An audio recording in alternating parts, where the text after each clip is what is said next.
I remember the first time I heard the word modest that I can remember, and I think it was my 10th birthday, because I remember the girl that said it, and I remember the occasion. I think it was my 10th birthday party. Obviously, there is somewhat of a correlation. I feel like it's really awesome if men can walk into their church and feel safe, like, I don't have to worry about. So I didn't really hear much about it until I went to high school. And then, boy, were we taught. But ugliness does not equal modesty. Whether you like it or not, regardless of what you think of modesty or not, it's a fact. It's in all of us. As much as the fight or flight instincts are in us, all of us, when we see somebody, we are constantly assessing, judging, if you want to use that word, making assumptions about people based off of their dress. Right. What you are putting on your body does matter, and it should match. Your godly, pure heart should be reflected in how you cover your body.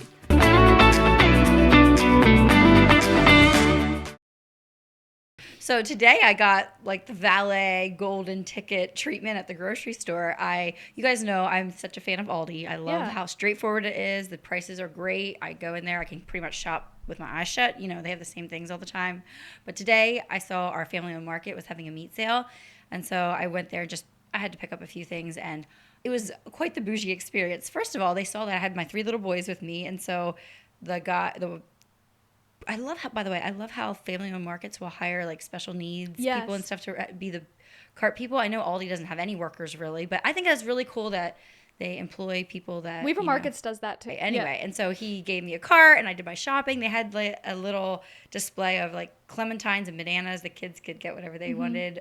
Like when I was a kid, it was lollipops. They give out free lollipops. Yeah. But I thought that was kind of cute, and they had free samples. And then we were checking out, and I was trying to get all this. It was kind of windy, and I had a baby, and I was trying to get all 3 boys in the car, and he stood there and helped me unload my groceries and took the cart back again. I'm like, oh my word, I feel like the red carpet. Like I'm like, I love Aldi, but I also love shopping local. I love how that felt. Prices are a little more expensive, but it was fun to see where my money went a little bit. You know, they're paying a guy to do the cart, and they, you know, it was just a really nice experience. That's good. It's like occasionally we have to make that happen. So I went to Giant the other day.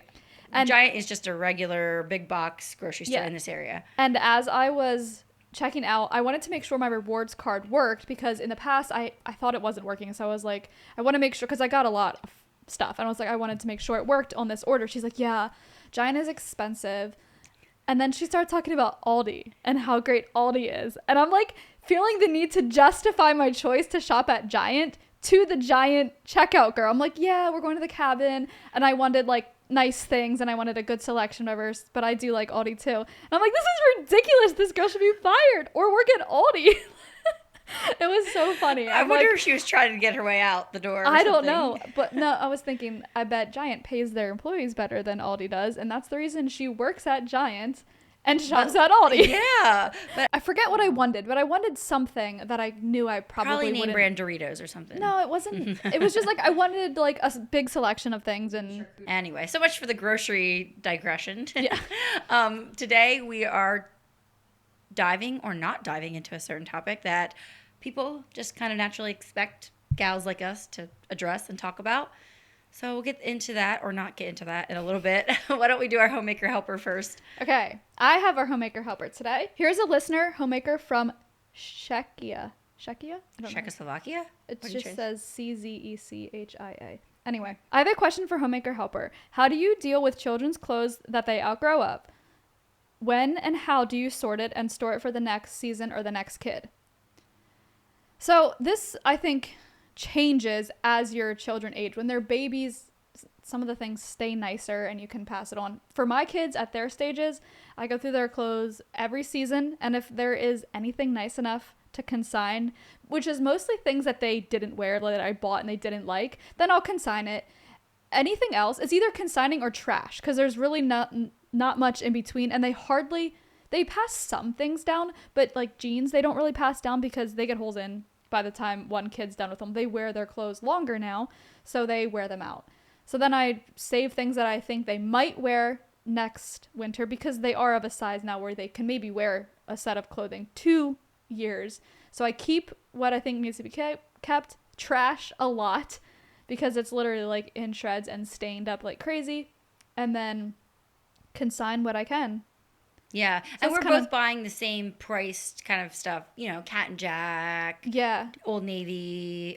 Maybe you have some like Adidas and stuff and throw it in there. Hardly. I buy most new clothes for my kids because I just think it's easier at their ages. But I'll buy, actually, Walmart has some nice kids' clothes. Walmart, Target, Kohl's, sometimes Children's Place or Old Navy, but I would say Walmart and Target. Yeah, I would say I think my approach is pretty much the same. Like 2 piles is pretty much all you need. Trash and consignment. Yeah. I don't take the time to do a garage sale. If it's not quite like perfect or in season, like my consignment store I go to likes it in the season it's in and stuff. Sometimes I don't feel like holding on to that. I'll just take it over to our local MCC thrift store. They just take anything, whether no matter what the season is. But I try not to throw things in there that I wouldn't want to buy to begin with. If it's bally and stuff, we'll get rid of it because I feel like it's just wasting manpower.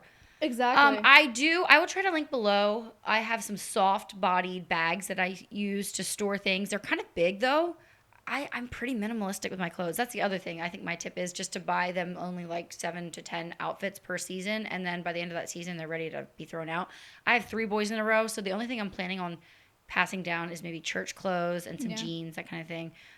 And yes, the smaller sizes are a lot easier on things for the most part.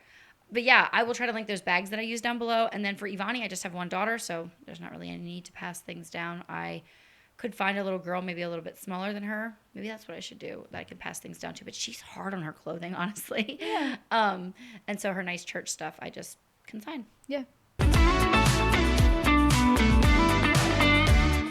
My friend plays violin, and she played at our school's talent show with her daughter.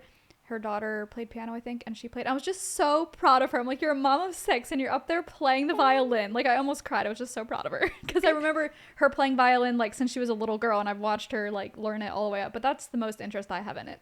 Speaking of instruments, if you are interested in learning to play piano, fiddle, ukulele, or mandolin, I know just the place for you. VOETBERG Music Academy. Music lessons don't need to be expensive, boring, or stressful. VOETBERG Music Academy offers online lessons that siblings can share in the comfort of your own home. Instead of dragging kids to lessons and paying hundreds of dollars a month for one student, use our code HOMEMAKER20 to get 20% off every month your children are learning piano, fiddle, guitar, mandolin, or ukulele at VOETBERGmusicacademy.com. For less than $30 a month, get weekly lessons and practice printables, 24/7 access to your instructor. They've recently added live student onboarding calls and video vaults that provide dozens of extra lessons if you are just a little bit of an overachiever. With VOETBERG Music Academy, you'll never have to nag your children to practice as they work toward earning badges on their success path, and they can even perform for their peers in student showcases. Use our code HOMEMAKER20 to get 20% off every month you are enrolled, and give your children a lifelong love of music at VOETBERGmusicacademy.com. I mean, that's just clutch. Any excuse to not leave the house.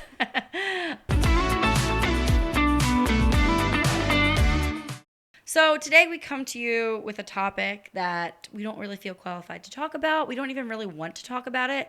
I think the reason I don't feel like talking about it is because we're probably not going to change your mind. Well, I feel like I don't want to talk about it because I feel like you can't win with this discussion. Either someone's going to say I am devaluing the concept of modesty, or someone's going to say that I am holding it up on a victim pedestal, blaming, or like being what's the word? Nitpicky and legalistic. That's the word I was looking for. I feel like whatever, and I like to say things that people are going to agree with. It's more fun to say something that like most people are going to agree with. But in this situation, it feels like no matter what I say, someone's going to disagree with me, and that's okay. Like, that's fine. But that's why it's not necessarily a fun topic for me to consider talking about. Yeah, I feel as Mennonites, people look to us as like this capstone of modesty and coverage and dressing femininely.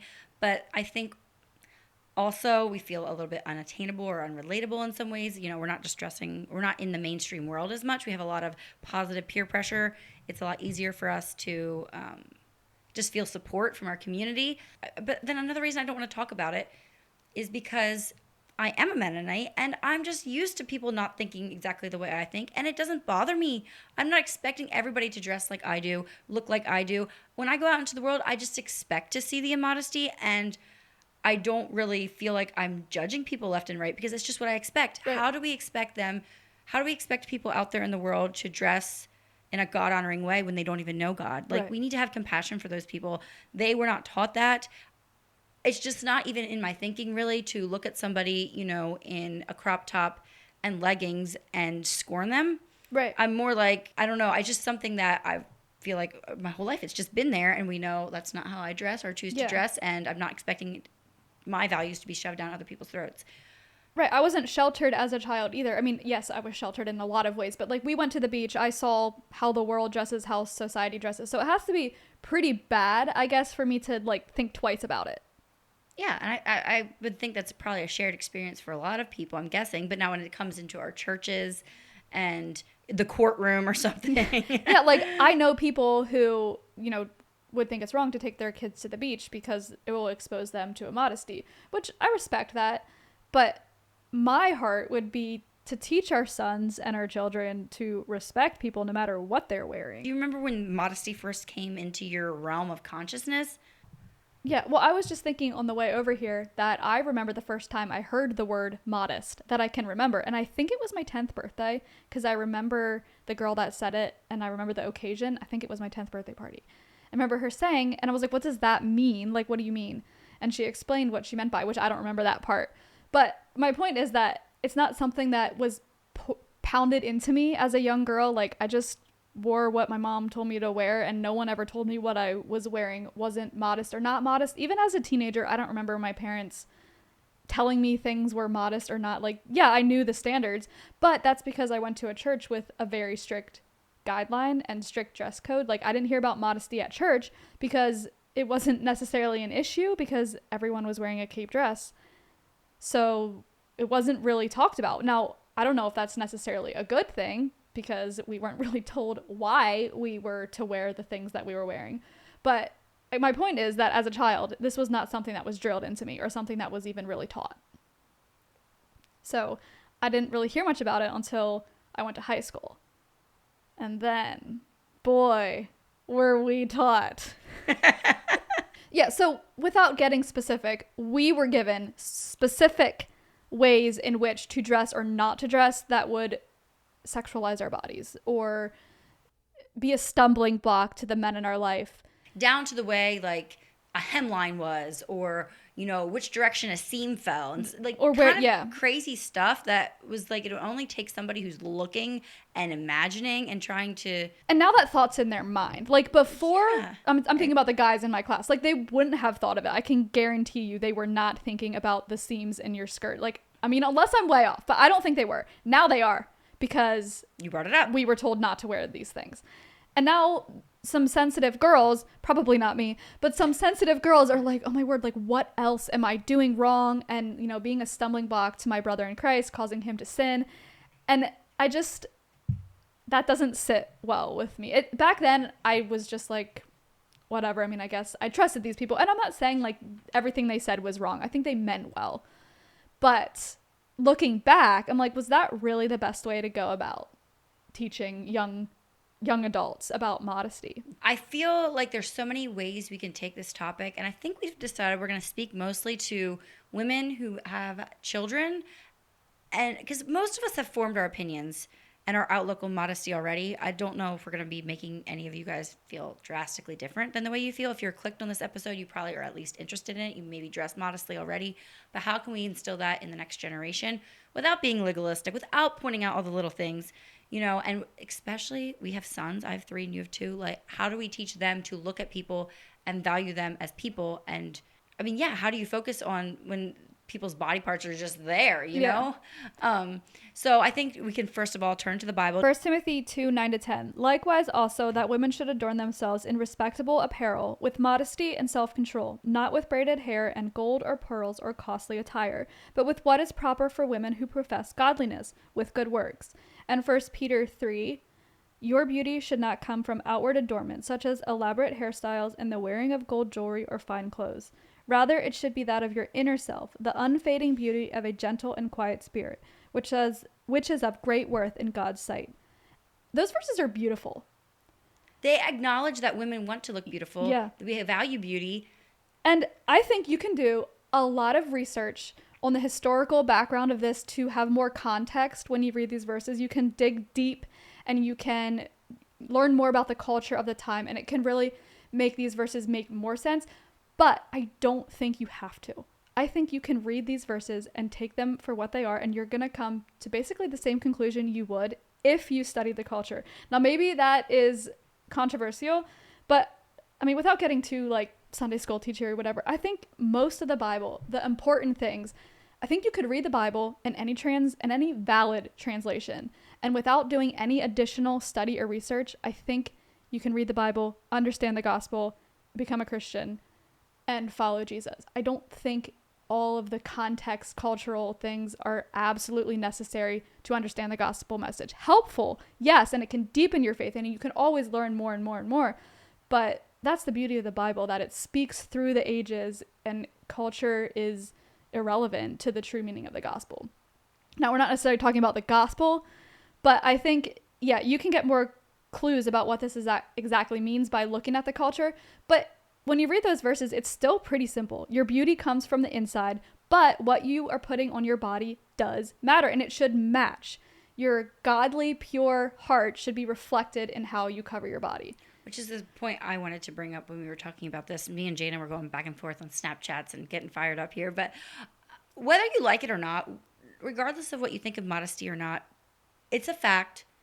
It's in all of us. As much as the fight or flight instincts are in us, all of us, when we see somebody, we are constantly assessing, judging, if you want to use that word, making assumptions about people based off of their dress. Right.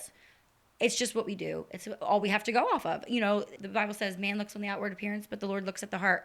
We can't see somebody's heart, but we can see their outward appearance. And so we sometimes make assumptions, rightfully or wrongfully.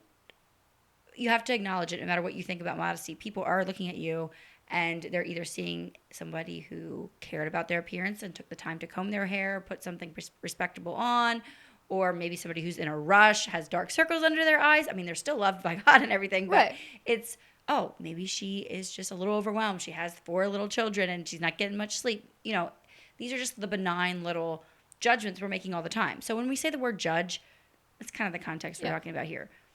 So I think modesty, too, is much more than like a sexual modesty. Like, I don't even know if that's what these writers in the Bible were talking about. They may have well been talking more about a financial modesty, like not flaunting your wealth. It seems to be a little bit that way because if it was talking about all the gold and things like that. So people are obviously valuing that very highly, more highly than they should. I don't see anywhere now.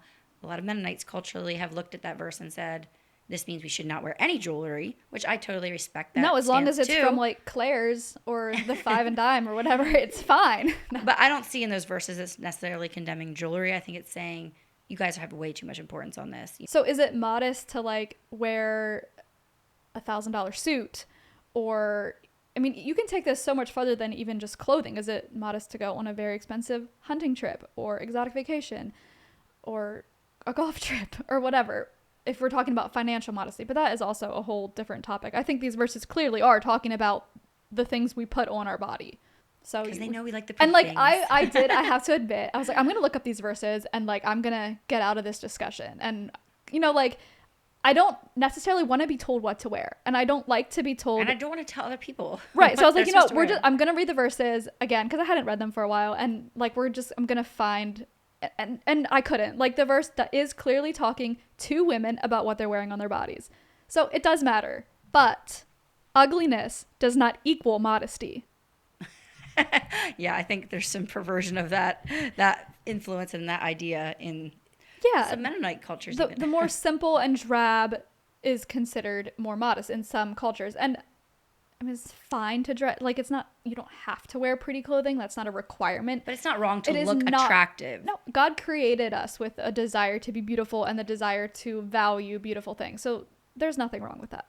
So there's nothing wrong with wanting to be beautiful and wanting to wear pretty things. Yeah, and even celebrating the fact that you are a female and not a male, you know, dressing. Right. And, you know, you do have some kind of form. Doesn't mean you need to show it all off. It's okay. But you can look feminine. Yeah. Do we want to get into how we're trying to teach our sons in this topic, in this area? I feel it's been, in the past, correlated. Men's lust is a result of the way a woman dresses. And I definitely want to break that connection. A man can lust over anything. It's not your responsibility for his sinful thoughts, no matter what you're wearing. obviously there is somewhat of a correlation. I feel like it's really awesome if men can walk into their church and feel safe. Like, oh, I don't have to worry about where my eyes fall. I don't have to worry about, yeah, I think it should be a safe place in a church and out in the real world.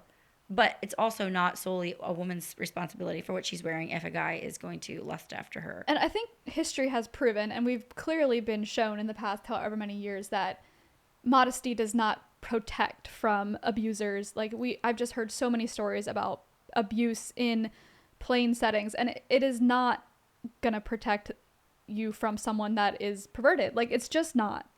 Yeah, they have a really hyper curiosity because they're not taught and they don't know anything. I have a friend who was over in another country, and it was so sad. All that was really showing would be like an ankle, and that would be it. Everything else would be completely covered, and that was too much skin.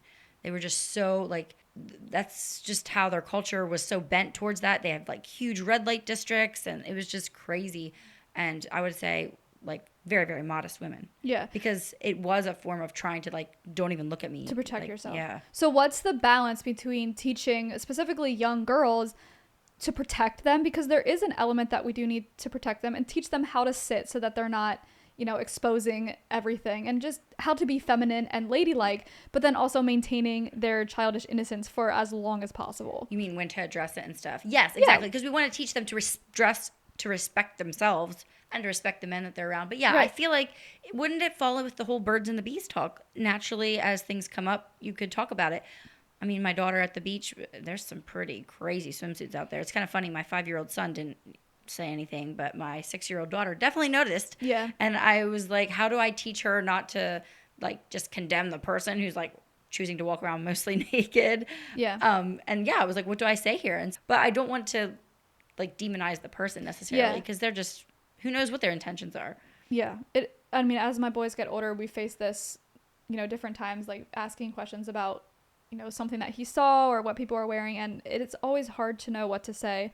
But I never want to put shame on him for, he couldn't help what he saw. And he's like, well, what, is that okay? Or I don't want to put shame on him for seeing something, because there's nothing wrong. I just say, it's really nice that he felt like he could open up and tell you that he noticed it. Yeah, well, that's what I said. I was like, you can talk to me about this.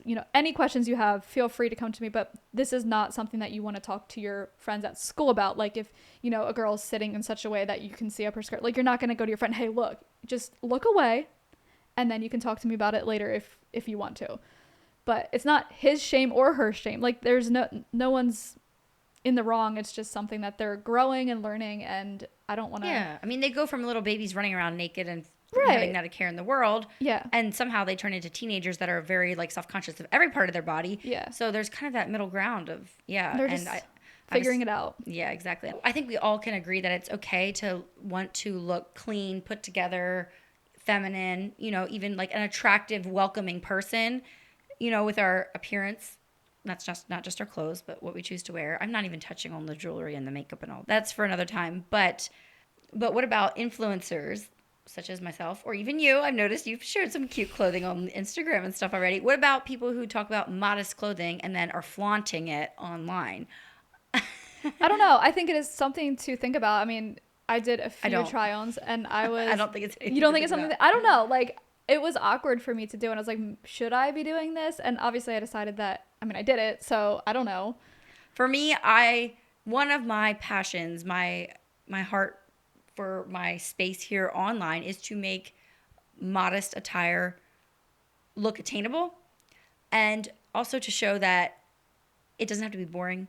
It can be functional. It can be cute. You can work out and wear modest clothes. You can, and I feel like it's inspiration. Right. And I want to put that out there. I wish I had more of it, but I just, I sometimes run out of content or creativity or whatever. And I really like to look at other influencers who are doing the same. Not that we're buying you need to have a filter. When you're online, you cannot click on every link. You cannot swipe up every time. That's ridiculous. That's where modesty is for sure not modest. You're spending way too much money. But if you're thinking about, okay, I have this shirt, I don't know how to style it or what I could do, you can go online and find so much inspiration. And it's awesome. And I love that whole community. And I feel like there's people out there that are going to try to influence people with the immodest stuff. So we might as well put some of our stuff out there too. But I think that you are doing it with a pure motive. But I think you could do it with a not pure motive. Like, look at me, I lost a whole bunch of weight. Or yeah, I stuff think like you that. could do it for the purpose of, you know, showing off your body, and whatever compliments you might receive could feed your ego, possibly. Or maybe you're like, maybe someone's just doing it for the affiliate money. I don't know. But I think you do have a pure motive, and that's great. But I don't think that it's just like across the board that everyone does. Yeah, but you know what's really interesting? I have noticed I have not been enjoying modest fashion content as much since I feel fluffy, since having a baby. And I was checking myself on that the other day. I'm like, wow. I guess that's why I justified doing it for myself. It was like, well, I'm just doing it for fun, and like, I'm not going to take myself too seriously. I'm not going to like try to do all the trendy poses and stuff, because people would just laugh at me because it's awkward. So it was awkward for me, and you could tell it. So I just went with the awkwardness. Yeah. But I don't know. It was fun. Yeah. Well, I mean, it's not going anywhere. So I feel like if there's a influencer that bothers you, maybe just quietly unfollow and move on. But with that in mind, I thought it'd be fun to go through a couple ways that you can zhuzh up your wardrobe, or take maybe immodest pieces you have in your closet. You know, we can't just maybe you felt a little bit spurred to try to dress more modestly from this conversation. You know, you can't just go out there and buy all new clothes right away. Maybe you can, but I think there's a lot of things in your wardrobe that you can repurpose or make a little more modest. For example, if you have I have some dresses and stuff that have slits, and so I'll just wear them in the wintertime with leggings, and it's like a non-issue. Wearing a t-shirt over a dress that might have a really low neck, or like low backs are really a thing right now. Just wearing like a t-shirt over top, and you have a whole new look. It looks like a top and a skirt, kind of like this outfit here. And suddenly it's more modest, it's fresh, it's new, it's different. If you have a skirt that's too tight, which I find myself with that problem a lot right now, because I don't want to, denim skirts are so expensive. I really don't want to buy a whole nother size up, especially since I'm pretty sure I'll be losing the weight here soon. But like, I'll notice that my denim skirts fit more tightly. So a cardigan in the winter helps cover up your butt in the back. Or I'm loving here and going spring into summer, the like gauzy, flowy white button-ups. You can just like leave them hang open, and it looks really beachy and breezy and fun. Or like a crocheted vest. I don't know if those are still in or not, but I think they're pretty, so I'm still wearing them. They used to be a big thing, but yeah, exactly. Yeah, see, they're out. I knew it. Crochet, well, I mean, crochet is in. I mean, who cares? Who I cares? don't. I mean, yeah, exactly. I feel like it doesn't matter if it's in. It's just if it's not in, you probably won't be able to find it in a store as quickly. Yeah, they still have them at Main Street, so. Yeah. Is that where your dress is from? My dress, yes. Yeah, that's cute. You said you have an affiliate link? I do. Main Street Exchange is a local store to our area, but they ship, right? Yes. And I mean, we both get a lot of clothes from there. I get a lot of clothes from there. So I'll put Jana's affiliate link down below. What do they get? Like 10% off? I think it's 10% off. If they shop at Main Street Exchange. Yeah. I also always have an Inherit code, which I believe is also 10%. So those are two of our favorite boutiques. But yeah, you can find modest clothes even on Amazon. Lexi Jean is a brand of, you can find denim skirts. You linked a really cute pink. My hot pink one? Yeah, have you worn it? Does it work I have. out? I was surprised. Like, it is very decent length, and I think I sized up probably, but like, it's not tight at all around my waist. I was really impressed with it. The quality seems decent. So yeah, or if you want to identify with the homeschool crew, you can take a sundress and throw a shirt underneath it, and you can look like a little crunchy mom who's out in the woods foraging with her kids. It's definitely a look. Like, it's not everybody's style, but I've done that. I buy like really pretty sundresses off of Amazon and just, you know, wear a shirt underneath it, and it's, you know, modest. Yeah, and athletic skirts for active, or when you want to be active, Amazon has some really good ones. You can buy them at Main Street. I don't know if Inherit has them, but you can get them at Main Street, but you can also just get them on Amazon. They're readily available. They're not that expensive, and they are so comfortable. Bay Leaf was the brand I found often, but yeah, Bay Leaf also, I will try to link. I will link a swimsuit that Jana and I both love. You're going to go in there and be shocked and be like, oh my goodness. Yeah. They wear that, but listen, modesty is situational. I fully believe I'm not going to go swimming in this. I'm gonna go swimming. I'm gonna go swimming in it. I wear a tankini or a one piece and then something on the bottom. But yeah, I'm gonna link our favorite. Yeah, because it has wide straps. You can button up as high as you want it. Like, it's nursing very friendly modest neckline, and then we wear shorts over it. So it is my favorite swimsuit. It really is very. Yeah. The only problem with it is that Jana has one like it. So the only problem with it is it doesn't come in. I think it comes in like red and black and maybe navy. Maybe. I wish it would come in like hot pink or something. But yeah, if you run into me on the beach and you're like, wow, she's not wearing what I thought she'd be wearing on the beach, because you can get really full coverage swimsuits, and I applaud you if that's what you're shopping for. They're usually like $100 or whatever because they're hard to find, and they're not as many out there. But I mean, there's hijabi women that wear like completely like to their ankles swimsuits and stuff. That's great too, but that's not what we choose to wear when we're swimming. I have little kids. I have to be ready to jump up at a moment's notice, whatever. And I'm sure they make it work that way too. But yeah, it's not what we were taught. Yeah, I was taught like you swim in swim attire. Like when I was a little girl, I would just wear one piece. My mom didn't really worry about, me wearing skirt or shorts until I was like 10 years old. Yeah. Nowadays, I think we've realized how many creepers are out there and how children can be sexualized, which is a horrible, horrible topic that I don't even want to think about. But yeah, you just kind of need, I feel like, more protection out there these days. Even like just sun protection too. Yeah. I mean, and our innocence is just gone a little bit, I think. Yeah. Yes, but you're right. Like my son still likes to wear his long sleeve rash guard because then he doesn't have to worry about sunscreen. Right. There. Well, I, for one, am very thankful for the peer pressure and the heritage that I have built in, and being taught from a young age. I was just thinking about all the Amish that like go wild and crazy, and then they go back to wearing their Amish clothes. I think that would be really hard, but it doesn't. I mean, if you look at the percentages, so many of them go back and embrace that lifestyle. So I guess they tasted the world and they saw that it was not good. It's bitter. Yeah, they spat it right out. I think to end, I'll just point out Proverbs 31, the Proverbs 31 infamous woman, it says right in there that she is clothed with strength and dignity. And I think that's just a good verse to keep in the forefront of our minds. It's hard sometimes. I have had very many women reach out to me and say, I've started to dress modestly or wear a head covering, things like that. And it's so hard because my friends ask about it and blah, blah, blah. I am very aware we have a wonderful support system being Mennonites, having lots of family and friends that have the same values that we have. So if there are any women out there that are, I'll be praying for those of you that have to really stick out and go against the flow. I mean, yes, we go against the flow to a sense, but we're used to it. Yeah, we were brought up that way. We have a good heritage, and we have good peer pressure. Yeah. I was just thinking about this in relation to modesty. Modesty is definitely a thing.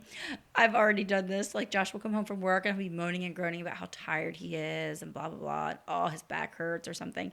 And I'll be like, yeah. And I'll like go put something a little bit spicy on after my shower or whatever. And suddenly it's like, oh, but I thought your back hurts, There's your marriage tip for the day. Oh my goodness. Coming from Megan of all people. Like I said, modesty is situational. Yes, it is. You can fight me in the comments. You but can't argue with that. It really is. Anyway, some food for thought, if nothing else. Hope you guys enjoyed it. Thanks so much for being here. And we'll see you in the next one. Bye. Bye.